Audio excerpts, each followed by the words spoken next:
आइए बच्चों आगे बढ़ते हैं हम लोग। और आज हम लोग टॉपिक कवर करेंगे, डिविडेंड के बारे में बात करेंगे, जो आपके आता है सम अदर पॉइंट्स में, इनकम फ्रॉम अदर सोर्सेज में। डिविडेंड का इंपॉर्टेंट टॉपिक है, ठीक है, जो कि इसमें इस बार अमेंडमेंट भी हुआ था, लास्ट क्लास में कवर भी किया था। आइए आगे बढ़ते हैं। सभी लोग को आवाज आ रही है, देख पा रहे हैं, सुन पा रहे हैं? चलिए ठीक है। पहले बात करते हैं meaning of dividend in common use. क्या मतलब होता है? In ordinary language dividend means, आप जानते हैं ना, sum receive by a share holder of a company on the distribution of its profit, whatever out of taxable income or tax-free income. It is immaterial whether it is received in cash or in kind. चाहे वो cash मिला हो चाहे kind में, cash के अलावा other cash मिला हो किसी और रूप में, उसको ऋण माना जाएगा। क्या?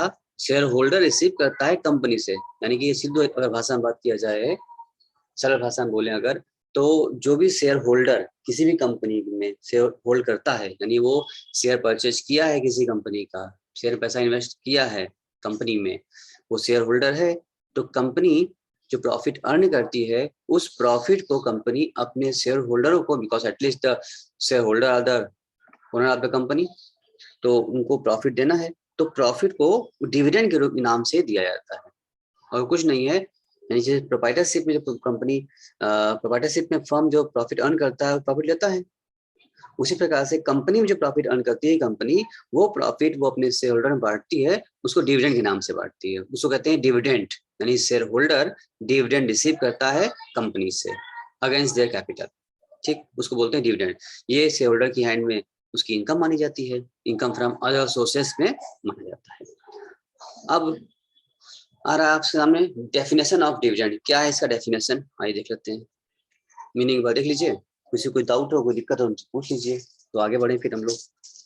मीनिंग, हाँ हाँ बिल्कुल बिल्कुल, हाँ शेयर इक्विटी, हाँ इक्विटी शेयर होल्डर बात कर रहे हैं। डिविडेंड जो मिल रहा है इक्विटी शेयर होल्डर की यहाँ बात हो रही है। Equity share holder are the real owner of the company, तो इनको जो मिलेगा इनको क्या माना जाएगा? इनके लिए डिविडेंड माना जाएगा इनके लिए। और कुछ दिक्कत? आगे बढ़े चलिए। अब बात करना है हम लोगों को डिविडेंड के बारे में। हाँ मैसेज ना करिए, थोड़ा सा पहले पढ़ लीजिए फिर उसके बाद तब टाइप कीजिएगा आप लोग, ठीक है? 1 minute.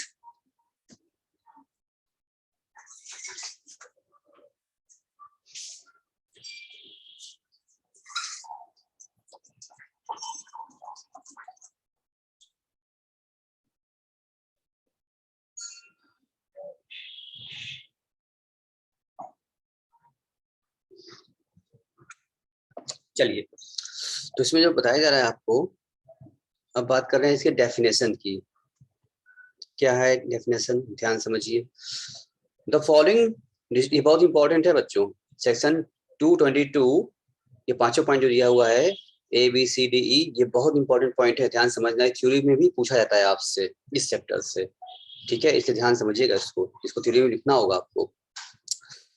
The following distribution of payment by a company to its shareholder are deemed, मतलब मान लिया जाएगा dividend to the extent of accumulated profit of the company, ठीक है। पहला, any distribution which entail the release of all or any of the assets of the company, कुछ भी अगर कंपनी में से बांटा जा रहा है कंपनी की ओर से, which entail the release of all or any of the assets of the company, किसी कंपनी एसेट्स में से बांटेंगे पैसा तो, या एनी डिस्ट्रीब्यूशन ऑफ डिवेंचर और डिपॉजिट सर्टिफिकेट और bonus share to preference share holder, ये भी उनका ऋण माना जा रहा है।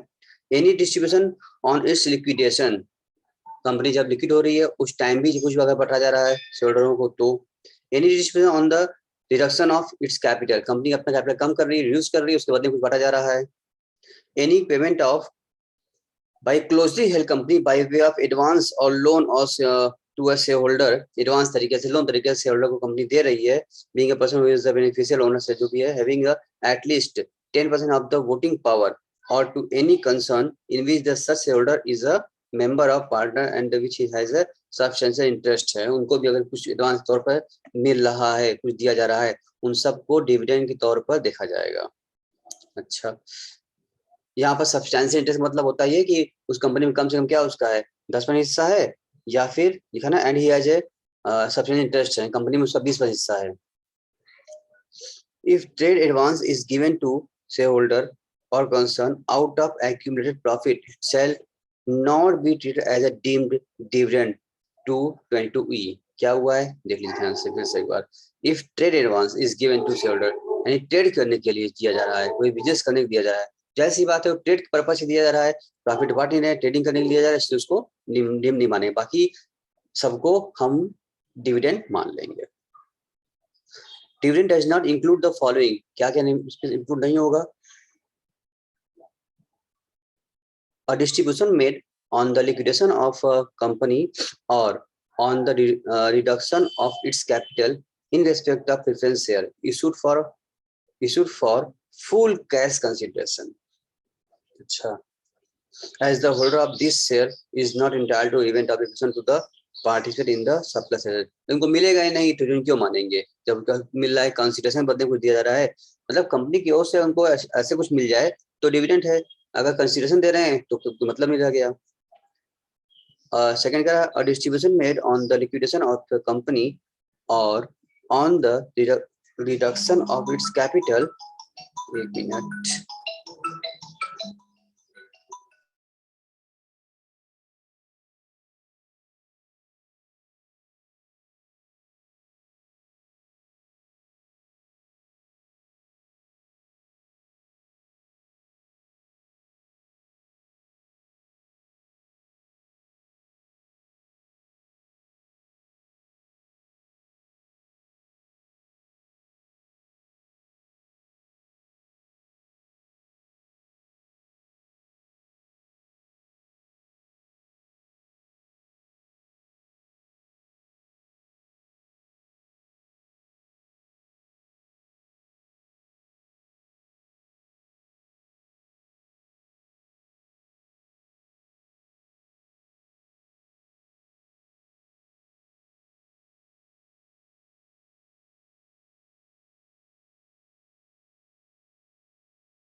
चलिए बच्चे आइए आगे बढ़ते हैं। यानी हम ये बता रहे थे कि डिविडेंड्स, इसको बहुत थोड़ा सा बड़े स्तर पर दिखाया जा रहा है आप लोगों को, बिल्कुल घबराइए नहीं। सिंपल सी बात है कि कंपनी की ओर से जो भी पैसा मिल रहा है एज ए प्रॉफिट तौर पर, कंपनी प्रॉफिट जो डिस्ट्रीब्यूट कर रही है कैश अकाउंट के रूप में अपने शेयर होल्डरों को, उसी को कहते हैं डिविडेंड। अब एक्ट की भाषा में सेक्शन दिए गए हैं 222 के तहत ABCD इन सब में कैसे इन काइंड है, किसी प्रकार से कुछ बट रहा है तो उसको भी कंपनी को डिविडेंड मान लिया जा रहा है, क्योंकि भाई बेनिफिट तो उसको मिलना है, शेयर होल्डर को मिलने वाला है, सब कुछ है। तो यानी कि लोग डिविडेंड ना देके कुछ और तरीके से बांट देंगे तो उसको भी डिविडेंड मान लिया जाएगा, कुछ डिस्प्यूट हो जाएगा तो ठीक है। और जो किसी कंसिडरेशन के बदले में लिया जा रहा हो, मुझे नॉट इंक्लूड, क्या इंक्लूड नहीं करेंगे, जो पहला से बताया था जो कि इसमें में लिक्विडेशन के समय में company on deduction of its capital respect of preference share reduce full for cash consideration, full और फुल लिखा ना, issued for full cash consideration, किसके बदले में, अगर आप किसी प्रतिफल के बदले में दे रहे हैं तो उसको फ्री में कहाँ दिए हैं, उसको ऐसे कहाँ मिला है, तो नहीं इंक्लूड नहीं होगा। दूसरा कह रहा है distribution made on the liquidation of company on the reduction of its capital in so far as such reduction is attributable to the capitalized profit of the company representing bonus share allotted to its equity shareholder during the financial year 6045 से लेकर 2000 तक, तो ये इसके इस समय का था, तो उसको डिविडेंड नहीं माना जा रहा है क्योंकि बोनस शेयर के रूप में लिया जा रहा है। एनी एडवांस और loan given to share holder by a company in ordinary course of its business where is lending a money it's a substantial part of business of the company, तो अगर खाली ऐसा ही लोन दिया गया है उससे interest का भी चार्ज किया जा रहा है तो उसको डिविडेंड नहीं माना जाएगा, तो ऑर्डिनरी कोर्स ऑफ बिजनेस माना गया। Any dividend paid by the company which is set off by the company against the whole और of the part of any sum previously paid by it, यानी पहले से उसने पे किया उसके बदले में दे रहे हैं, तो कहाँ उसको मिला, भाई हमने आपको 1 लाख रुपया दिया था पहले, कभी एडवांस जमा किया था, वही हमको आप वापस कर दिए, तो इसको डिविडेंड थोड़ी कहेंगे, तो मेरा पैसा मेरे वापस आया है, इट्स नॉट डिविडेंड, इंक्लूड नहीं किया जाएगा।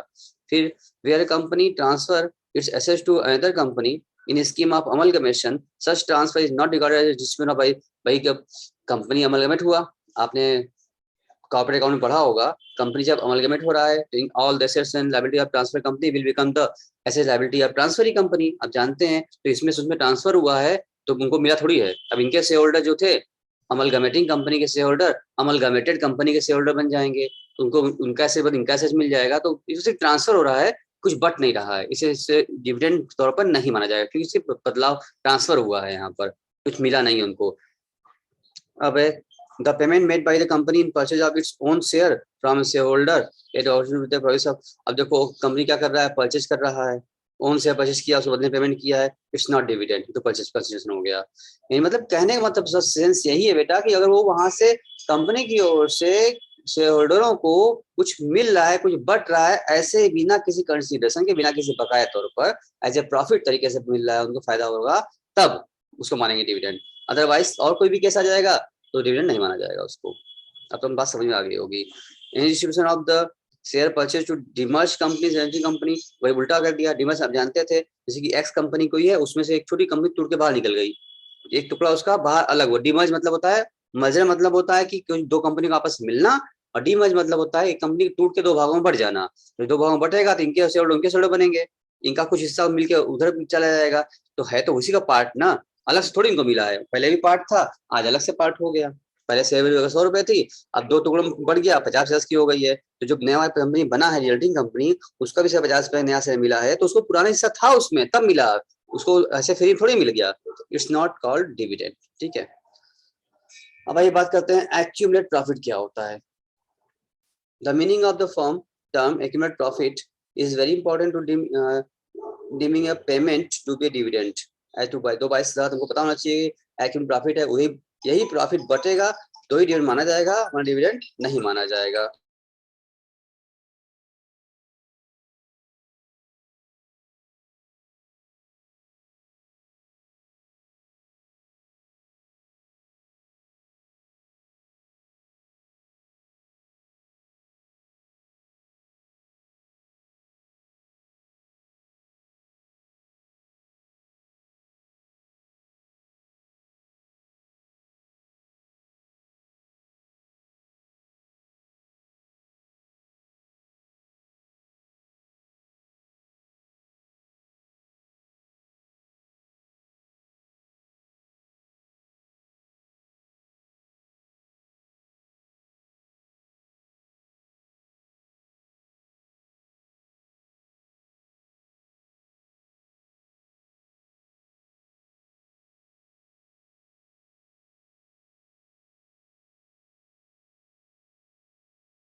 ठीक है, आइए, तो यहाँ पर एक्यूमुलेट प्रॉफिट का मतलब ही बताया गया कि आपको समझना बहुत जरूरी है, समझिए ध्यान से।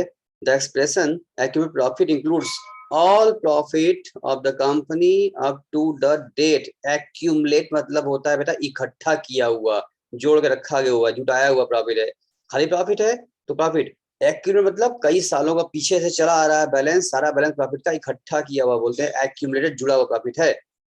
थोड़ा देखो बड़ा प्रोविजन है ना, बार बार बोलते हैं जब चैप्टर स्टार्टिंग में जब होती है तो हम कोई भी प्रोविजन हम छोड़ना नहीं चाहते हैं। हम चाहे थ्योरी छोड़ के सीधे न्यूमेरिकल पर आ जाएं और क्वेश्चन लगाते जाए, वहीं आपको बता दें, जब कोई पॉइंट आए तो वहां बता दें कि कोई इसमें ये था।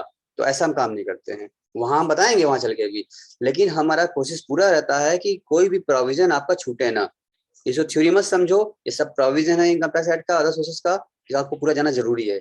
एक बार कम से कम, क्योंकि अपने से आप तो पढ़ेंगे नहीं, तो हमारे साथ ही सही एक बार आप इसको जरूर पढ़िए। बिल्कुल बुरा मत होइएगा, परेशान मत होइएगा, ये सब क्या पढ़ा रहे हैं हम, लेकिन जरूरी है, प्रोविजन है।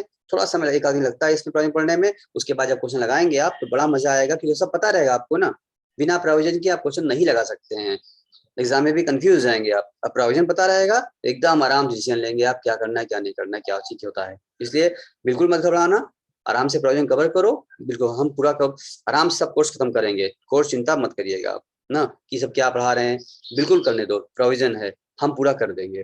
ठीक है ना, आप बस लगे रहिए हमारे साथ, घबराइए नहीं। आप समझिए एक प्रोविजन छोड़ना नहीं चाहिए, हम लोग का सब कवर होगा। हमने जब किसी में नहीं छोड़ा तो यहाँ क्यों छोड़े। थोड़ा सा प्रोविजन इसमें आ रही स्टार्टिंग है, आप देखिए इसको, बहुत ज्यादा नहीं है, बस एक आध पेज और होगा, समझिए।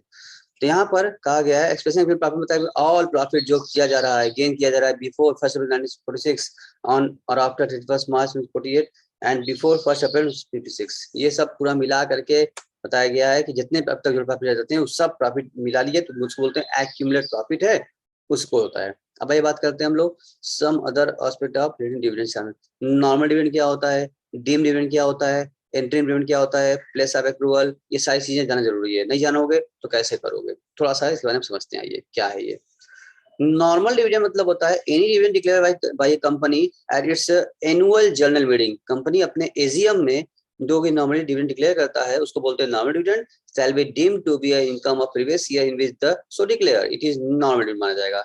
ये के तहत आप सबको पता है बात, कंपनी मीटिंग होगी, एजीएम में डायरेक्ट डिक्लेयर करेगा, कंपनी डिक्लेयर करेगी नॉर्मली, उसको बोलते हैं नॉर्मल डिविडेंड। डीम मतलब क्या होता है, डीम का मतलब हिंदी में कहते हैं मान लेना, उसको भी हम मान लेंगे डिविडेंड है, किसको मान लेंगे, डीम डिविडेंड 2/22 कहता है, वो जो 5 आइटम बताया था हम सेक्शन 2/22 का ABCDE, उन तीनों में जो जो बटावा जो डिस्ट्रीब्यूशन हुआ था अलग तरीके से, पार्टली हुआ था, एसेट्स का हुआ था, कुछ भी एसेट्स हुआ था, एडवांस तरीके से हुआ था, तो जो भी 5 तरीके से आपका डिस्ट्रीब्यूशन हुआ था 2/22E के तहत, वही सब भी उसको डिविडेंड नहीं है, उसको मान लेंगे डिविडेंड है। ठीक है, income to be previous year जो डिस्ट्रीब्यूट किया गया है, पे कुछ भी आपको डिस्ट्रीब्यूट किया गया है, पे किया गया सेक्शन 2/22 ABCDE के तहत, उनको हम क्या करते हैं, डीम डिविडेंड करते हैं। नॉर्मल डिविडेंड तो मिलता है डिविडेंड नाम पर, वो किसी और तरीके से बटा गया है, लेकिन उसको भी हम डिविडेंड मान लेंगे। ठीक है, अब इंटरिम डिविडेंड, इंटरिम का मतलब होता है बेटा जिस साल कंपनी अर्न हो रही है उसी साल during the year in between company को एक डिविडेंड दे दे। जैसे कि अगर किसी साल फाइनेंशियल में साल पूरा होने पर कंप्लीट हो जाएगा, उसके बाद एजीएम होगा, उसके बाद उस साल की प्रॉफिट बढ़ती है, नॉर्मल डिविडेंड हो गया। लेकिन सपोज करो कि अप्रैल से सेशन स्टार्ट हुआ है और अभी कंपनी सितंबर तक, अभी सेकंड क्वार्टर अभी क्लोज किया हुआ है, अभी 6 महीना सिर्फ काम हुआ है, अभी 6 महीना इस साल को खत्म होने में बाकी है, लेकिन 6 महीने में लगता है कंपनी को इस बार इस 6 महीने में कंपनी बहुत प्रॉफिट कमा लिया है, तो थोड़ा बहुत शेयर होल्डर को बीच में ही बांट दिया जाए, और उसके बाद जब फाइनल नॉर्मल एजीएम आएगा उसमें तो देखा जाएगा कि कितना हो रहा है और डिफरेंस बैलेंस बाद में देंगे, जो भी और एक्स्ट्रा आएगा। अभी फिलहाल प्रॉफिट एक्स्ट्रा आ गई है तो अभी एडवांस में ही, साल खत्म नहीं हुआ है, इन बिटवीन बीच में ही हम प्रॉफिट बांट देते हैं, उसको बोलते हैं एंट्रीम डिविडेंड। क्या बोले हम, अभी जिस फाइनेंशियल ईयर का काम हो रहा है उस फाइनेंशियल ईयर एंड होने से पहले ही उसी ईयर का बिटवीन में ही हम अगर बीच में हम अगर प्रॉफिट बांट दें, डिविडेंड बांट दें, उसको बोलते हैं इंटरिम डिविडेंड। देखो क्या लिखा है, इसको पढ़ लेते हैं अब। An interim dividend is one which the declared by the company as any time of any time, ध्यान दे बेटा, अंडरलाइन करना, any time prior to its annual general meeting, यानी कि ये इसको रखना prior, any time prior to its, ध्यान दो इसको आप अंडरलाइन करिए, किसी समय बांट देगी एजीएम से पहले फॉर द ईयर। ठीक है, उसके पहले बिटवीन बांट दी, बीच में बांट दिया। In interim shall be deem to be an income of previous year, भाई इंटरिम मिला है तो उस प्रीवियस ईयर की आपकी इनकम ही मानी जाए, बांटे जा रहा है तो उसको डिविडेंड मान लिया जाए, क्योंकि डिविडेंड डिक्लेयर कब होगा, एजीएम में होगा, और डिक्लेयर हुआ ही नहीं है उससे पहले ही बांट दिए हैं, उसको भी क्या माना जाएगा, डीम डिविडेंड आपको इसमें माना ही जाएगा।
आइए, तो ये आपने बात किया हमने आपसे इंटरिम डिविडेंड का। ये क्या है इंटरिम डिविडेंड? कंपनी कभी बांट दिया है, एनुअल जनरल मीटिंग कब होगी?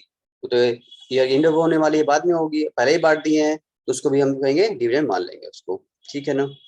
फिर क्या है, प्लेस ऑफ एक्रूवल का कहाँ होगा?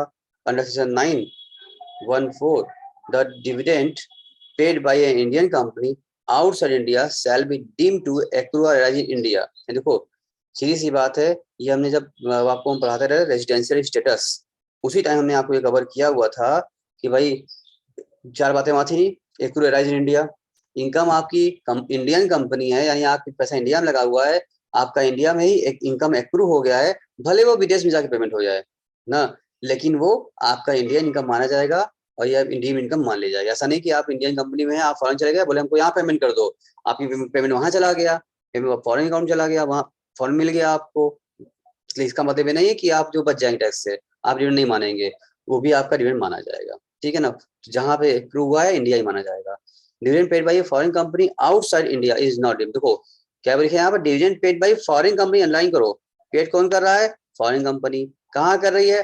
आउटसाइड इंडिया कर रही है। ये सी बात है, साफ साफ समझ तुमको आ गया होगा कि कंपनी फॉरेन की है, इंडियन कंपनी नहीं है। पेमेंट भी कहाँ हो रहा है? बाहर ही हो रहा है, यानी बाहरी कंपनी बाहर पेमेंट कर रही है। इस से क्या मतलब, भाई इंडियन कंपनी है और वो बाहर पेमेंट कर रही है, तब तो हम क्या करेंगे, डिविडेंड मान लेंगे उसको, भाई इंडियन कंपनी यहाँ पे एक्रू हो गया है। बट फॉरेन कंपनी है और पेमेंट भी क्या हो रहा है, भाई कोई कंपनी अमेरिका की है और अमेरिका में ही उसने डिविडेंड बांटा हुआ है, तो इंडिया से क्या मतलब, इंडियन गवर्नमेंट से क्या मतलब? ठीक बात समझ में आ रही है आपको? अच्छे समझ में आ गया आपको ना। देखिए ये फॉरेन कंपनी बाहर फॉरेन में ही, यानी आउट कंपनी आउटसाइड में अगर बांटती है तो उसको डिविडेंड हम एक्रू इंडिया राइज नहीं मानेंगे, क्योंकि सब बाहर एक्रू भी हुआ है, बाहर हुआ राइज, और पेमेंट भी क्या हुआ, बाहर ही हुआ है। इसका मतलब यहाँ से इसको लेना देना नहीं है इसका। In case of the dividend receive by Indian share holder from foreign company, देखो तीसरी बात, पहले बात क्या था, इंडियन कंपनी इनकम इंडिया में राइज हुआ है, इंडियन कंपनी पेमेंट की है बाहर में, इनकम मान ली, डिविडेंड मान लिए। फॉरेन कंपनी फॉरेन रुपए की है, डिविडेंड नहीं माने। अब तीसरी बात आई, यहाँ पर क्या हो गया कि ये receive by Indian share holder, share holder कहाँ का है? शेयर होल्डर इंडिया का है, और कहाँ से पाया है? फॉरेन कंपनी से पाया है। Which has deducted tax at source, जो कि जो कंपनी पे की होगी वो टीडीएस काट टैक्स काट लिया होगा, टैक्स काट के पेमेंट किया है। कंपनी फॉरेन की है, रिसीवर इंडिया का है, पर्सन है, but has not paid the deducted amount to tax to government of India. The amount deducted as tax at source shall not be included in the dividend income of the Indian shareholder। सही सी बात है। अब जितना amount cut चुका है उतना अच्छा नहीं मानेंगे। फिर रिपीट कर रहे हैं, इंडियन कंपनी नहीं है, कंपनी फॉरेन की है, इंडिया में शेयर होल्डर है, यानी इंडियन कोई व्यक्ति, इंडियन कोई पर्सन शेयर होल्डर जो फॉरेन कंपनी से लिया हुआ है, फॉरेन कंपनी ने उसको डिविडेंड दिया हुआ है, टैक्स काट लिया है, टीडीएस कट गया उसका, लेकिन अभी तक गवर्नमेंट को उसने पेमेंट नहीं किया है। ऐसे केस में the amount deducted tax at source, जो टीडीएस कटा है, shall not be included in the dividend income of the Indian share holder. जो 100 में से 20 कट गया है तो 20 को नहीं शामिल करेंगे, लेकिन 80 को शामिल करेंगे, ठीक है ना। आगे अब है, however this where the cessee is entitled to double taxation relief under 91, the gross dividend shall be included in the income। देखो however where the cessee is entitled to double taxation relief जो मिल जाएगा, भाई कोई भी कहा गया है भाई डबल टैक्स देना नहीं पड़ेगा आपको, एक ही देना होता है हम लोगों को, तो एक बार टैक्स लग गया है तो उसको ग्रॉस कर लीजिए, जो टैक्स वहां कटा है वही टैक्स यहाँ छूट मिल जाएगा, दो बार टैक्स आपको नहीं देना पड़ेगा। If dividend for several years is declared in some later year and paid in the lump sum in that later year, the dividend shall be deemed to be the income of the previous year in which that they are declared। यानी कि suppose करो कोई company loss में जा रही थी, 4 साल से डिविडेंड नहीं दिया है, 4 साल डिविडेंड बकाया है, अब 5वें साल में कंपनी ने पूरा डिविडेंड बांट दिया, पीछे का भी उठा करके एक लमसम अमाउंट 4 साल तक का 5 साल का एक साथ दे दिया है, तो जिस साल भी उसने दिया है, जिस प्रीवियस ईयर में रिसीव किए हैं, वही ईयर में क्या मान ले जाएंगे, उसका मान लेंगे उसको कि उसका इनकम डिविडेंड इनकम मान ली जाएगी उस साल, जिस साल उसको रिसीव हुआ है, ठीक है। अब आ रहा है टैक्सेशन ऑफ डिविडेंड। यही देखो बेटा इस बार का लेटेस्ट अमेंडमेंट है, सब बच्चे ध्यान समझिएगा, ये पिछली बार कोई नहीं पढ़ा होगा, ठीक है। ये इस बार का लेटेस्ट अमेंडमेंट है, असेसमेंट ईयर 21-22 का लिए है, एकदम इसी बार का है, हम समझ गए लोग, गरम गरम ताजा ताजा अमेंडमेंट है ये वाला। तो जो नया अमेंडमेंट होता है, न्यू अराइवल्स होते हैं ना, वो एग्जाम में पूछे भी जाते हैं, इसीलिए इस पर हम फोकस भी करें, हम छोड़ नहीं रहे हैं। आप पूरा वर्जन पढ़िए, इसी बार का नया नया अमेंडमेंट है जो कि लागू अब 21-22 से लागू हो चुका है। आपका पहला ईयर है, इसका मतलब आपके एग्जाम में ये प्रोविजन पूछे जाएंगे, ये अमेंडमेंट है आपके इस बार। यहाँ के ध्यान समझिए कि इस पर टैक्सेशन क्या कहा गया। Dividend including dim dividend distributed by the domestic company and dividend from domestic company is taxable in the hand of shareholder recipient। यही बदलाव आया है। इसके पहले क्या था कि इंडियन कंपनी से मिलने वाला डिविडेंड सेक्शन 1038 के तहत इंडियन शेयर होल्डर के हैंड में एग्जम था, क्योंकि ऑलरेडी कंपनी पर टैक्स कार्ड जमा कर देती थी। उसके बाद प्रॉफिट आफ्टर टैक्स बांटा जाता था, पैट जो हम निकालते नहीं है, प्रॉफिट टैक्स लगा दो, टैक्स देने के बाद कॉर्पोरेट टैक्स लग जाने के बाद फिर कंपनी बांटती थी शेयर होल्डर को, तो शेयर होल्डर के हैंड में वो एग्जाम होता था, क्योंकि ऑलरेडी उस पर टैक्स लग चुका होता था। लेकिन अब ये अमेंड हो गया है। अब ये क्या होगा, अब जो भी डिविडेंड मिलेगा वो शेयर होल्डर के हैंड में, रिसिपिएंट जो भी पाएगा, शेयर होल्डर या जो पाने वाले रिसिपिएंट है उसके हैंड में टैक्सेबल होगा। पहले ये शेयर होल्डर के हैंड, ध्यान सुन लो, इस साल से पहले वाले तक जो हम लोग पढ़ रहे थे, पढ़ा रहे थे, उसमें ये था, प्रैक्टिकली भी था कि जो डिविडेंड मिल रहा था वो शेयर होल्डर के हैंड में टैक्सेबल नहीं था। अभी अमेंडमेंट हो गया है कि ये भी क्या हो गया, शेयर होल्डर के हैंड में टैक्सेबल होगा। बस ये बात समझ रखिएगा। तो ये पूछेगा आपसे कि इंडियन कंपनी से मिलने वाला डिविडेंड क्या है, टैक्सेबल है कि नहीं है? हाँ है। कब से? 21 से टैक्सेबल है। पहले क्या था, एग्जाम था। अच्छा, अब आइए, dividend from A cooperative society, the amount received as dividend from the cooperative society shall be included in the income. However, the cooperative society is not empowered to deduct tax at source। ठीक है, hence the question of grossing up dividend does not arise। आपने पढ़ा है ना gross up क्या होता है? Gross up मतलब होता है कि आप कोई टीडीएस कट गया है, जैसे मान लो कि आपका, अब इसको हम लिख के भी बोर्ड बताएंगे, अभी हम अभी ग्रॉस अप करना सिखाएंगे, इंटरेस्ट भी अभी आने वाला है, चिंता मत करिए, समझिए थोड़ा सा, सुनिए पहले। ग्रॉस अप का मतलब ये होता है, और नेट का क्या मतलब होता है, सुनिए। अगर मान लो कि आपका 100 रुपए का इंटरेस्ट बना, जिस पर से कि बैंक ने आपको इंटरेस्ट देते वक्त 10 रुपए का उसमें टीडीएस काट लिया, टैक्स काट लिया, टैक्स काट के कितना पेमेंट करेगा आपको? 90 रुपए आपके अकाउंट पेमेंट हो गया। तो आपने लिखा है 90 रुपए आपको रिसीव हुआ है इंटरेस्ट का, तो इसको बोलते हैं नेट, यानी कि नेट आपको टैक्स काटने के बाद जो मिलता है इंटरेस्ट, उसको बोलते हैं नेट, नेट फिगर। तो आपको 90 रुपीज नेट मिल गया, ठीक है। लेकिन इस पर आपको पता है 10 रुपए गवर्नमेंट ने, उसमें बैंक ने टैक्स काट लिया है, टैक्स काट के टीडीएस तब दिया है हमको 90 रुपए। इसका मतलब जो मेरे अमाउंट पे इंटरेस्ट ड्यू हुआ, एक्रू हुआ होगा, वो कितना हुआ? 100 रुपए हुआ था। यानी कि हम जितना टीडीएस या टैक्स जो कहते हैं आप कटा है, उस रिसीव अमाउंट में उसको जोड़ दीजिए तो ग्रॉस मिल जाता है। यानी हम कह सकते हैं कि 100 रुपए मेरी ग्रॉस अप वैल्यू थी, जिसमें 10 रुपए उन्होंने टीडीएस काट लिया, जो बचा 90 वो नेट हो गया। तो अगर आपको कभी नेट देता है तो हमें क्या करना होता है, उसको पहले ग्रॉस को बनाना पड़ता है, ताकि जो टैक्सेबिलिटी हमारी होती है वो ग्रॉस पे होती है। क्योंकि जो टीडीएस कटा है वो टैक्स के रूप में है, वो बाद में हम टैक्स जब बनेगा तो उसमें हम एडजस्ट कराएंगे। फिलहाल जितनी मेरी इनकम हुई है, इनकम पर टैक्स देना है। टैक्स कटने के बाद जो इनकम आई है उस पर दोबारा टैक्स नहीं देना है हमको, पॉइंट टू बी नोटेड।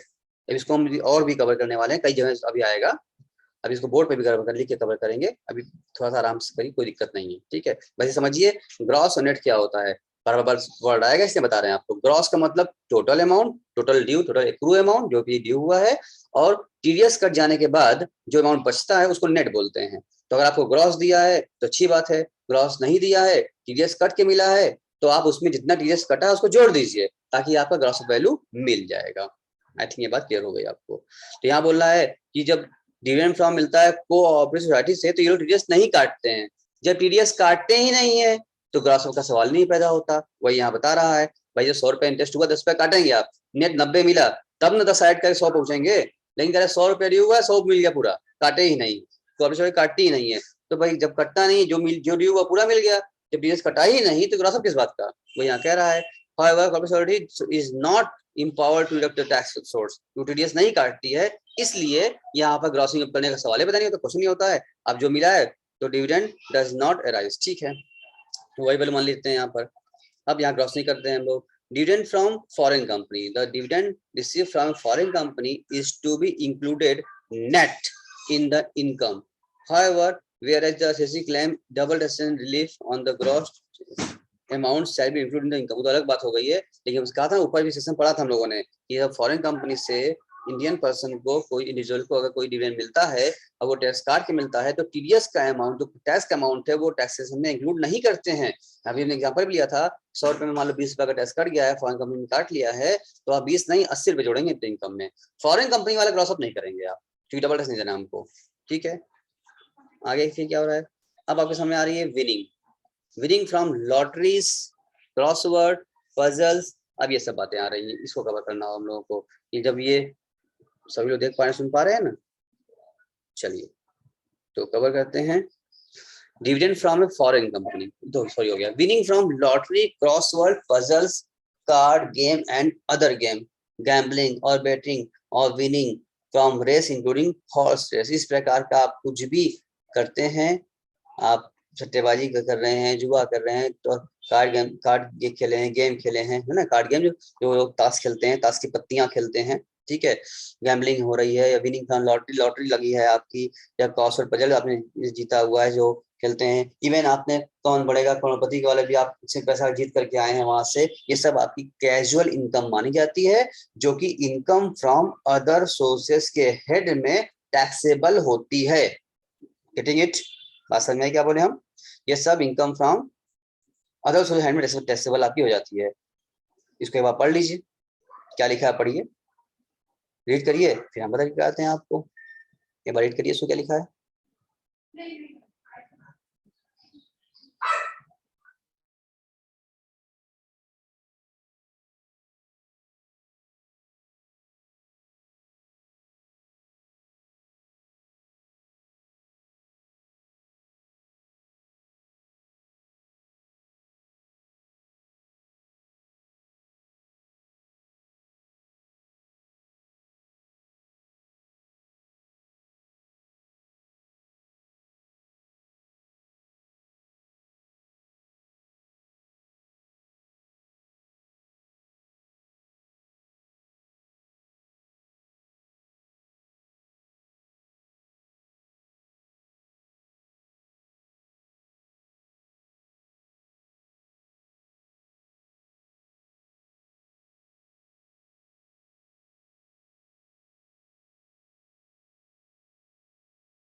देख लिया आप लोगों ने क्या लिखा है? चलिए हम भी पढ़ लेते हैं एक बार। The winning from lottery, crossword puzzle and card game, gambling और बेटिंग और एनी, क्या बोल रहा है, और any nature and winning from races without deducting any expenses or allowances shall be included in the income. These income are casual nature in the tax under the head of income from other sources. यानी इसका मतलब ये होता है कि इस तरह से जो भी आप इनकम कमा रिसीव करते हैं, अर्न करते हैं, वो सब आपका अदर सोर्सेज हेडिंग में, हेड में टैक्सेबल होगा। और उसमें भी एक बात ध्यान देना वाली बात यहाँ पर जो ब्रैकेट में लगा हुआ है, विदाउट डिडक्टिंग एनी एक्सपेंसेस और अलाउंसेस, ये ध्यान दीजिएगा आप लोग। इसका क्या मतलब हुआ है? इसका मतलब ये कह रहा है कि आप इस तरह, जैसे मान लीजिए आपने लॉटरी खरीदा, आपने 500 रुपए की लॉटरी खरीदा, जिसमें से कि आपका 10,000 रुपए का लॉटरी लग गया। फॉर एग्जाम्पल पहले अमाउंट कुछ भी हो सकता है, 1 लाख 2 लाख, जो भी, हम 10,000 बोल रहे हैं। 500 रुपए का आपने लॉटरी परचेज किया था, जिसमें कि 10,000 रुपए का आपकी लॉटरी लग गई, ठीक है, आपको 10,000 रुपए रिसीव हो गया है, वहां से मिल गया। तो आप कहेंगे ना कि आपकी इनकम 9,500 की हुई है, क्योंकि आपने, ध्यान सुनना बच्चों, आपने 500 रुपए का लॉटरी परचेज किया था, वो तो आपका परचेज एक्सपेंस है, तब तो लॉटरी लगा। परचेज ना करते तो लॉटरी कैसे मिलता अमाउंट? इस आप 500 रुपए आपने लॉटरी में लगाया था, उसके बाद आपको क्या मिला? 10,000 मिला। तो आप कहेंगे भैया 500 लगाए थे, 10,000 मिल गया, यानी 9,500 रुपए हमारी इनकम हो गई, 500 में लगाए थे। लेकिन गवर्नमेंट कहेगी, टैक्स डिपार्टमेंट कहेगा नहीं, ये 500 रुपए आपको इसमें लेस करने नहीं दिया जाएगा, ये मना हो गया है, आपको कोई भी अलाउंस रिडक्शन नहीं दिया, एक्सपेंसेस का रिडक्शन नहीं मिलेगा आपको। आपकी 10,000 रुपए की लॉटरी लगी है, तो 10,000 रुपए पूरा आपके लिए टैक्सेबल है। बात सुने आप लोग? तो ऐसा क्यों है ये मत पूछिएगा, क्योंकि ये लॉ में लिखा हुआ है, ये प्रोविजन है, टैक्स डिपार्टमेंट का ये सिस्टम है, तो है। अब उन्होंने कह दिया कि इसको टैक्स नहीं देंगे तो नहीं देंगे। अब आप, आपको सही लगे चाहे गलत लगे, उनको कहना है तो भाई ये तो कौन सी मेहनत किया आपने, तो कैजुअल इनकम हुई है ना आपकी, तो हम इसको पूरा लेंगे, हम इस पर एक्सपेंसेस नहीं देंगे आपको, हमको नहीं घटाना है, आपको पूरा देना पड़ेगा। केबीसी में आप 5 लाख रुपए जीत करके आए हैं या 1 करोड़ पूरा जीत के आए, कौन बड़ा करोड़पति खेलने गए, आप 1 करोड़ वहां से जीत गए। अब 1 करोड़ जीत करके अगर आप आएंगे तो आपको 1 करोड़ पर टैक्स लगेगा, क्योंकि आप कहेंगे कि वहां उसके लिए हम काफी मेहनत किए थे, काफी खर्च किए थे, काफी तैयारी की थी, बहुत पढ़ाई की थी, बहुत सारे बुक परचेज किए थे, और फिर जाने का, आने का, रहने खिलाने का सब वहां बहुत खर्चा मेरा हुआ था, तब जाके 1 करोड़ मिला है।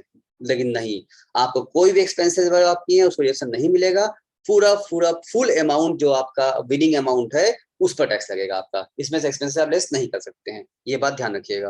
गवर्नमेंट इस तरह से लॉ बनाई हुई है, जितना भी कैजुअल इनकम होगी वो फुल अमाउंट टैक्सेबल होता है, उसका रेट भी अलग होता है, अभी चर्चा करेंगे। 30% देना पड़ता है उस पर, अलग बताएंगे उसको भी हम। If winning from lottery, crossword, puzzles and card game, other game, gambling, betting, क्या बोल रहा है यहाँ पर, डज नॉट एक्सीड 10,000 और winning from races does not exceed 10,000, no tax shall be deducted at source. TDS की बात कर रहा है, या ऐसा नहीं टैक्स लगेगा, टैक्स लगेगा बट टीडीएस नहीं कटेगा, ठीक है ना। फिर ध्यान सुनो, अगर इस प्रकार से कोई भी अगर 10,000 रुपए से कम का आप कोई विनिंग है आपकी, कोई आपने जीता है 10,000 रुपए से, कोई कैजुअल इनकम, कोई भी किसी प्रकार की कैजुअल इनकम हुई है आपकी 10,000 रुपए से कम का अमाउंट है अगर, तो ऐसे केसेस में 10,000 नहीं कुछ नहीं का, तो आपका टीडीएस जो देने वाला है वो टीडीएस नहीं काटेगा। 10,000 अपन जीता है, 10,000 पूरा अमाउंट वो दे देगा, कोई भी टैक्स, नो टैक्स इज भी क्या है, शैल बी डिडक्टेड एट सोर्स, यानी कि टीडीएस तौर पर नहीं कटेगा, वो पूरा मिल जाएगा। हालांकि वो आपके हैंड में टैक्सेबल तो होगी, लेकिन वो टीडीएस नहीं कटेगा। लेकिन अगर इनकम पार कर जाती है तो ठीक है, ऐसे केसेस में क्या होता है, 30% का डिडक्शन होता है ग्रॉस अमाउंट का, रिसीव प्लस टैक्स डिडक्टेड, ठीक है ना, receive plus tax deducted shall be included. देखो हुआ क्या, अगर आप सपोज करिए कि आप अगर 1 करोड़ जीत करके आए हैं केबीसी, कौन बनेगा करोड़पति में से, आपने अगर 1 करोड़ रुपए जीता, आपको वहां से विनिंग हुई, तो वहां से करोड़पति से आपको सिर्फ 70 लाख ही मिलेंगे, 30 लाख रुपए वहीं से कट जाएगा आपका टैक्स के नाम पर, टीडीएस 30%, वो भी इसमें और कटेगा, सेस भी कटता है, अभी फिलहाल मोटी बड़ा मान रहे हैं 30%, तो आपका कितना एग्जिट करता है तो बताएंगे, अभी हम क्वेश्चन लगाएंगे इसका हम लोग। आप ये मान चलिए कि 30 पर कैजुअल इनकम पर गवर्नमेंट ने, इनकम टैक्स डिपार्टमेंट ने 30% का फ्लैट टैक्स रखा हुआ है, किसी प्रकार का डिडक्शन दिए बिना, किसी प्रकार का कोई भी डिडक्शन नहीं मिलेगा आपको, और फ्लैट कैजुअल इनकम पर आपको 30% का रेट अप्लीकेबल कर दिया जाएगा, यानी फ्लैट 30% टैक्स देना है आपको। 10,000 से कम पर है तो टीडीएस नहीं कटेगा, अगर 10,000 से अधिक पर दिख रहा है तो टीडीएस कटेगा। अब 10 लाख रुपए आपने अगर कहीं से जीता है, लॉटरी लगी है, तो आपको 7 लाख खाली मिलेगा, 3 लाख रुपए आपका टैक्स रूप में कट जाएगा, जो पेमेंट करने वाला होगा वही काट लेगा, सोर्स भी काट लेगा, आपके हाथ में ही 30% काट के ही पैसा आएगा। 10 लाख आपने जीता है तो आपके हाथ में 7 लाख ही में रिसीव होगा, आपको 3 लाख रुपए वहां कट जाएगा, वो काट के आपके पैन नंबर पर काटने वाला जो होगा वो जमा कर देगा गवर्नमेंट को आपके नाम से, आपको नहीं देगा। इसको नियम बताया, जिसको कहते हैं TDS, tax deduction at source, आपकी जहां इनकम हुई है सोर्स से वहीं पे टैक्स कट जाएगा। तो लॉटरी वाला पेमेंट करेगा आपको 30% काट लेगा, काट कर गवर्नमेंट पे कर देगा, आपके हाथ में सिर्फ 7 देगा। केबीसी से आप आए हैं, केबीसी वाले 30% काट लेंगे आपके विनिंग अमाउंट पर, काट करके गवर्नमेंट को पेमेंट, टैक्स डिपार्टमेंट पेमेंट कर देंगे, और आपको रिमेनिंग अमाउंट पेमेंट 70% पेमेंट किया जाएगा, ठीक है ना। चलिए, वो जब टैक्सेबिलिटी होती है वो ग्रॉस उस पर कर लिया जाता है, और बाद में चले टैक्स किया जाता है, ये हम जब पढ़ेंगे तब जब बताएंगे आपको ग्रॉस इनकम, वो हम पहुंचने वाले हैं अभी वहां तक, इसलिए सब पढ़ा रहे हैं। अभी आपको इतना समझना है कि आपको सिस्टम क्या है, कैजुअल इनकम क्या होती है, आपको समझ में आ चुका है अच्छी क्लासेस में, और ये भी आपको समझ में आ चुका है कि कैजुअल इनकम पर गवर्नमेंट फ्लैट 30% का टैक्स लगाती है, जिसको टीडीएस यानी एट सोर्स पर वो कट जाता है, इतना हैवी टैक्स है और फ्लैट लगता है, कोई टैक्स उस पर नहीं मिलता है। ये पॉइंट आपने समझ लिया, हमने कितनी बार रिपीट भी कर लिया, आई थिंक क्लियर हो गया होगा सभी लोगों को। चलिए अब आगे बढ़ते हैं। इंटरेस्ट ऑन सिक्योरिटी क्या बताए, the income from interest on security is chargeable to tax under, ठीक है, क्या है, chargeable to tax under, it is taxable under the head of profit gain on business और profession if security are held as stock in trade.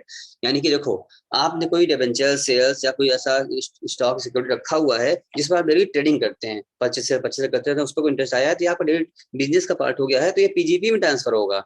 लेकिन अगर आपने उसको रखा है एज ए हेल्ड इन्वेस्टमेंट तौर पर, आप लोग कोई भी इन्वेस्टमेंट किए हैं या बस पैसा आपने इन्वेस्ट किया है इंटरेस्ट पाने के लिए, just investment, just like not trade, just like for investment not for trade. अगर ट्रेड पर्पज के लिए आप परचेस सेल कर रहे हैं उसको, तब तो पीजीपी में जाएगा, क्योंकि बिजनेस में आ गया।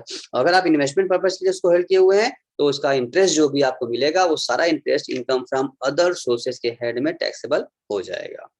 अब आइए बात करते हैं सिक्योरिटी क्या होती है। ठीक है ना, सिक्योरिटी देख लिया जाता है। बहुत घबराइए नहीं, बहुत अच्छी सी पॉइंट चल रही है इस समय। हमने आज 2 सेक्शन डिविडेंड के बारे में हमने आज कवर किया है, सेक्शन 222, जिसमें ABCDE 5 पॉइंट थे, जिसमें डीम्ड पहले बताया गया था आपको डिविडेंड क्या थी, डिविडेंड क्या होता है, फिर बताया गया डीम्ड डिविडेंड, किसको डिविडेंड मान लेंगे, कुछ बट रहा है ABCDE के तहत सब उसको डिविडेंड मान लेते हैं। ये बताया डिविडेंड क्या क्या इंक्लूड नहीं होगा, क्या होगा वो हमने बता दिया। वो सेशन बहुत इंपॉर्टेंट सेशन था। फिर हम कैजुअल इनकम बात किए, कैजुअल इनकम भी आपको आ गया कि उसकी क्या होती है, कैसे होती है, उस पर टैक्स रेट क्या होता है, कैसे मिलता है नहीं मिलता है, वो भी हो गया। Interest on security, interest on वाला सिस्टम भी हो गया आपका, हेडिंग टेक्सेबल होने वाली है। सारी बातें एकदम आराम आराम समझते जाइए, नोट दिमाग नोट करते जाइए, और कहीं अगर शॉर्ट में चाहें अपना तो कॉपी में एक एक टॉपिक को आप इसको नोट्स में अपना बनाते रहिए आप, ठीक है। पूरा हम आपको बताते हैं, हम कुछ छोड़ नहीं रहे हैं इस पर। अब ये बात करते हैं सिक्योरिटी की, ये क्या होती है। The term security means document acknowledging क्या कर रहा है, the debt taken by the government or some other authority from the general public. It is held by an investor or creditor as a guarantee to the right to receive payment. ये security है। Security मतलब क्या कि उसकी payment करने मिलेगा, उसके बदले में आपको एक सर्टिफिकेट थमाया गया है आपको, वो सिक्योरिटी है आपकी, जिसके बदले में आपने क्या किया है, पेमेंट किया हुआ है, उसका एक्नॉलेजमेंट है उसके लिए कि आपने जो कंपनी जो लिया होगा वो उसको बदले में दिया होगा आपको सर्टिफिकेट, वो सिक्योरिटी हो गई आपकी। अब basis of charge, interest on security does not accrue from day to day but become due on certain fixed date only which are mentioned in the security. लिखा रहता है भाई 2 साल बाद 3 साल बाद कब मैच्योर होगा। interest on security is chargeable to tax on the basis of according to method cash और mercantile followed by the CC. अब जो फैसे फॉलो कर रहा है, CC कर रहा है, जितना जब जब मिलता है तब पेमेंट करते हैं, या mercantile मतलब होता है एक्रूअल बेसिस पर, इंटरेस्ट आधा मिल गया, आधा मिलना बाकी है, इस साल से रिगार्डिंग है। आपने सीखा था ना accrued interest, prepaid interest, outstanding, ये जो कॉन्सेप्ट है एडजस्टमेंट वाला, अगर आपने बुक्स ऑफ अकाउंट मेंटेन किया है एक्रूअल बेसिस पर यानी मर्केंटाइल बेसिस पर, जिसमें कैश और क्रेडिट दोनों आपने ढंग से रख रखा है, वैसे केस में जो इंटरेस्ट ड्यू भी हो गया है भले ना मिला हो, वो भी आपके इसी साल टैक्सेबल हो जाएगा। लेकिन आपने अगर अकाउंट रखा है कैश बेसिस पर, जितना कैश इंटरेस्ट मिल गया है वो उतना टैक्सेबल होगा, नहीं मिला है नहीं होगा, कोई बात नहीं है। चलिए क्या हो रहा है, क्या क्या बोला, where no method of accounting is regularly employed by the CC, the income from interest on securities shall be chargeable to tax as the income of the previous year in which the become due through may be received. ठीक है, जिसमें यानी कि अगर कोई method apply नहीं कर रहा है, आपने किसी कैश से मेथड अप्लाई नहीं किया है, तो income from the interest on security shall be chargeable to tax on the income of the previous year in which it become due through it may be recover later. भले वो बाद में मिले, अगर कुछ नहीं कहेंगे आप तो बस ड्यू हो गया ना, अरे आदमी कल मिलवे करेगा, आपको मिलेगा ही, इसलिए जब ड्यू हो जाएगा भले ना मिला हो, जिस साल ड्यू होगा उसी साल टैक्सेबल मान लिया जाएगा, उसी वाली टैक्सेबिलिटी हो जाएगी। Where the CC or adopt the cash system of accounting of the interest will be taxed on the receipt basis, that is interest has not been received in that year it will not be taxed। जब आप cash basis पे लगा रहे हैं तो जब जब interest मिलेगा तब तभी आपको क्या होगा, उसका टैक्सेबिलिटी करनी है। इंटरेस्ट जब नहीं अभी आप मिला है, मतलब ये रिसीव बेसिस पर करता है तो ठीक है। आगे कम इंटरेस्ट एंड एक्स इंटरेस्ट क्या होता है, अब देखो यहाँ का मतलब कम नहीं हो गया, यहाँ का मतलब होता है कम्युलेटेड, एक्स मतलब होता है एक्सक्लूडेड, यानी इंटरेस्ट में क्या है अब कम और इंटरेस्ट एक्स क्या है पढ़ते हैं। व्हेन सिक्योरिटी आर बॉट और सोल्ड, जब हम कोई डिबेंचर्स या कोई बॉन्ड्स या कोई सिक्योरिटी हम परचेज सेल करते हैं तो उसमें 2 बातें होती हैं। जैसे मान लो कि पहले समझो इस चीज को क्या होता है एक्स और कम, क्योंकि भाई सब टर्म्स कई बार बार आएंगे, छोटे टर्म्स हैं बार बार आएंगे, इसलिए आपको हम डिस्कस करके एक एक पॉइंट हम लेना चाहते हैं, एकदम गहराई सब समझते रहिए। जो बच्चे गहराई साथ साथ लगे हैं हमारे, उनको पूरी बात समझ में आ रही है, जो बच्चा लीव करेगा बीच में उसको बिल्कुल समझ नहीं आएगा, तो आप बिल्कुल बने रहिए साथ साथ हमारे, एकदम लीव मत कीजिए जरा सा भी, एक एक पॉइंट बहुत कीमती है इसका, और हम कुछ छोड़ेंगे नहीं, सब बता रहे हैं आपको। देखो अगर आपने कोई डिबेंचर परचेज किया, मान लो 10,000 रुपीज का आपने डिबेंचर परचेज किया किसी कंपनी का, उस पर इंटरेस्ट मिलने वाला है हमको 10% का पर एनम, 1 साल मिलने वाला, हर 6 महीने पर इंटरेस्ट कंपनी पेमेंट करती है। अब आप जो है 4 महीना आपको होल्ड हो किए हो गया, आफ्टर 4 मंथ्स आपको पैसे की सख्त जरूरत आन पड़ी, कंपनी इंटरेस्ट देगी 6 महीने बाद, हर 6 मंथली इंटरेस्ट पे होता है, 4 महीने बीत चुके हैं आपको डिबेंचर परचेज किए, अब आप चाहते हैं पैसे जरूरत है डिबेंचर को सेल कर दें। अब आप जब मार्केट सेल करने जाएंगे तो डिबेंचर के साथ साथ आप चाहेंगे ना कि 4 महीना हमने होल्ड किया है, अगर इसको हम बिना इंटरेस्ट लिए सेल कर देंगे, ध्यान सुनना, बिना इंटरेस्ट लिए हम इसको सेल कर देंगे तो जो भी परचेज करेगा उसको फायदा हो जाएगा, वो तो खाली बस 2 महीना इंतजार करेगा और उसको इंटरेस्ट मिल जाएगा 6 महीने का, कि कंपनी हर 6 महीने में इंटरेस्ट पे करेगी, जो भी डिबेंचर उस टाइम जो डिबेंचर होल्डर होगा, जो सिक्योरिटी होल्डर उस इंटरेस्ट पेमेंट करने के समय पर रहता है, उसी को इंटरेस्ट पूरा 6 महीने का मिल जाता है। ठीक है, कंपनी जब इंटरेस्ट देना होता है पूछती है कौन कौन डिबेंचर होल्डर है, जो डिबेंचर होल्डर रहेगा उसको जो क्लेम करेगा उसको इंटरेस्ट 6 महीने मिल जाएगा। तो आप 4 महीना होल्ड कर चुके हैं, वेट कर चुके हैं, अब आप इसको सेल करेंगे, किसी को भी सेल करेंगे तो भाई वो उसको तो फायदा हो जाएगा ना, वो सिर्फ 2 महीना ही होल्ड करेगा, वेट करेगा, और 6 महीने का उसको इंटरेस्ट मिल जाएगा, उसको फायदा हो जाएगा। तो आप चाहेंगे ना कि 4 महीने का इंटरेस्ट भी हमको मिले, तो आप क्या करेंगे, अपनी डिबेंचर की सेल प्राइस में 10,000 डिबेंचर था, उस 10,000 में आप 4 महीने का जो भी इंटरेस्ट आता है आप रेट निकाल लेंगे 4 महीने का, 4 महीने का इंटरेस्ट निकाल के आप उसमें ऐड कर देंगे, ऐड करके तब उसको सेल करेंगे। नहीं 10,000 प्राइस बढ़ा 11,000 बेचेंगे, 12,000 जो भी इंटरेस्ट आए बढ़ा के बेचेंगे आप। तो जो खरीदने वाला रहेगा उसको भी पेमेंट करने में कोई दिक्कत नहीं होगी, उसको पता है कि जो भी इंटरेस्ट के नाम पर आप बढ़ा के पे कर रहे हैं वो तो उसको आगे जाकर 6 महीने बाद मिल ही जाएगा, उसको कोई उसमें कोई नुकसान उसका होगा नहीं, परचेज कर लेगा और आपको भी नुकसान नहीं हो जाएगा। यानी जब इंटरेस्ट को ऐड करके डिबेंचर सिक्योरिटी हम सेल करते हैं उसको बोलते हैं कम इंटरेस्ट, और जब बिना इंटरेस्ट ऐड किए सेल कर हो जाती है, परचेज सेल होती है, उसको बोलते हैं एक्सक्लूड इंटरेस्ट, यानी एक्स इंटरेस्ट। बात समझ में आपको आ गई होगी। कोई भी डिबेंचर कोई भी सिक्योरिटी अगर आप परचेज सेल कर रहे हैं उसमें आपको ध्यान देना होगा कि इसमें इंटरेस्ट एडेड है, उस प्राइस सेल परचेज प्राइस में इंटरेस्ट ऐड है, इंटरेस्ट ऐड नहीं है। अगर इंटरेस्ट ऐड है, डिबेंचर प्राइस या security price plus interest added है, मिला के सेल प्राइस बनी हुई है, उसको बोलेंगे कम इंटरेस्ट है, कम्युलेटेड है, इंटरेस्ट जुड़ा हुआ है। और अगर अब इंटरेस्ट जुड़ा नहीं है, सिर्फ डिबेंचर का पेमेंट हो रहा है या सिक्योरिटी पेमेंट हो रहा है, ऐसे कहेंगे एक्सक्लूड इंटरेस्ट, इंक्लूड नहीं है। सीधी सी बात अगर कहें तो अगर आपके सेल परचेज प्राइस में इंटरेस्ट इंक्लूड है तो कहेंगे आप कम इंटरेस्ट, अगर इंटरेस्ट इंक्लूड नहीं है तो आप कहेंगे एक्सक्लूडिंग इंटरेस्ट। आई थिंक ये बात आपको समझ में आ गई होगी। अब पढ़ते हैं क्या लिखा है।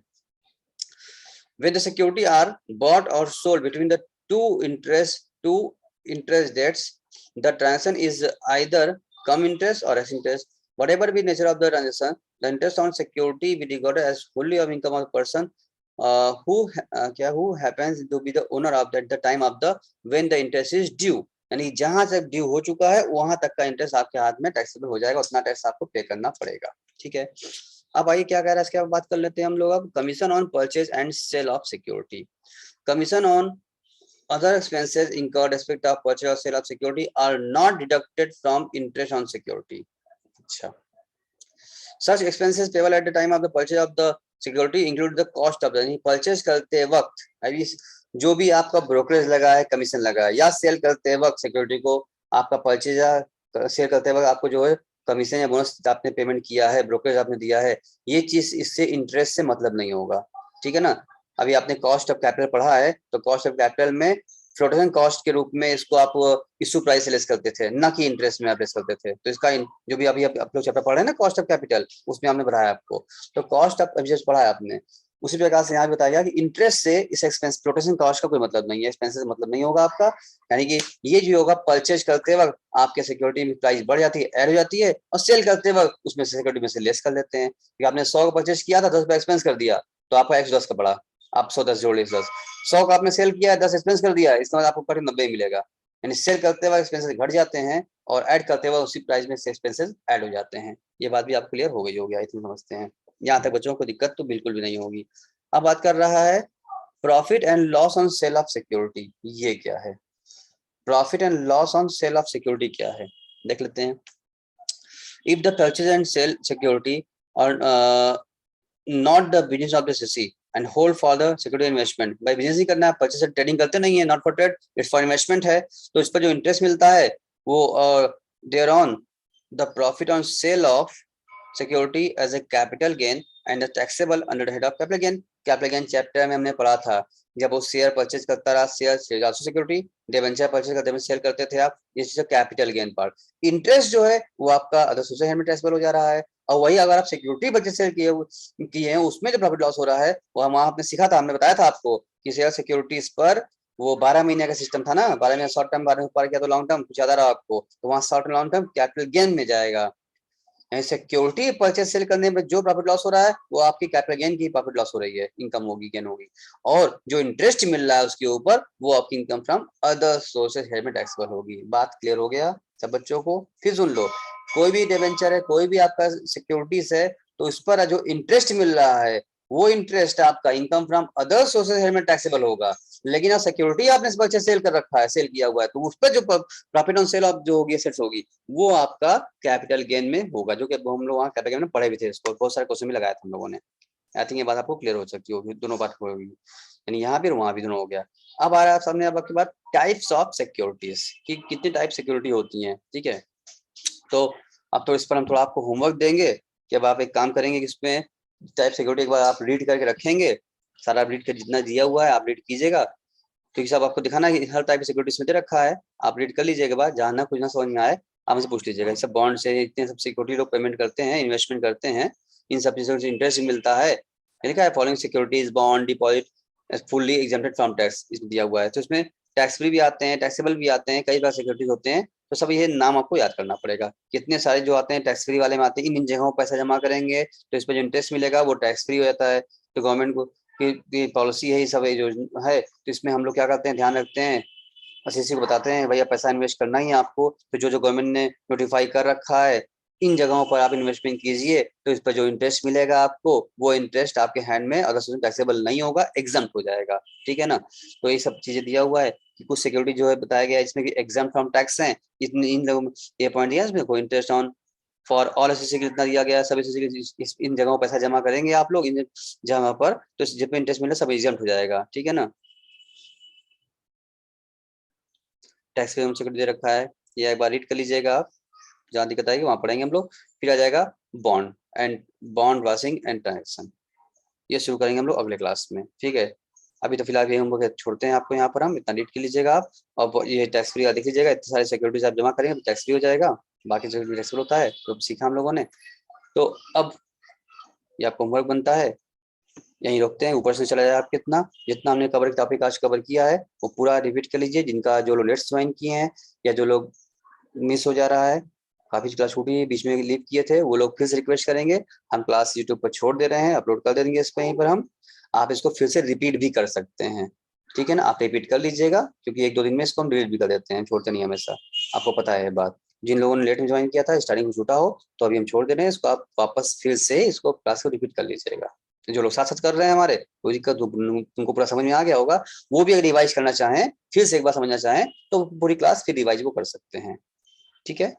अभी रुकते हैं यहाँ पर हम, till then bye bye, take care all of you, खुश रहिए, अपना ख्याल रखिए और पढ़ते रहिए।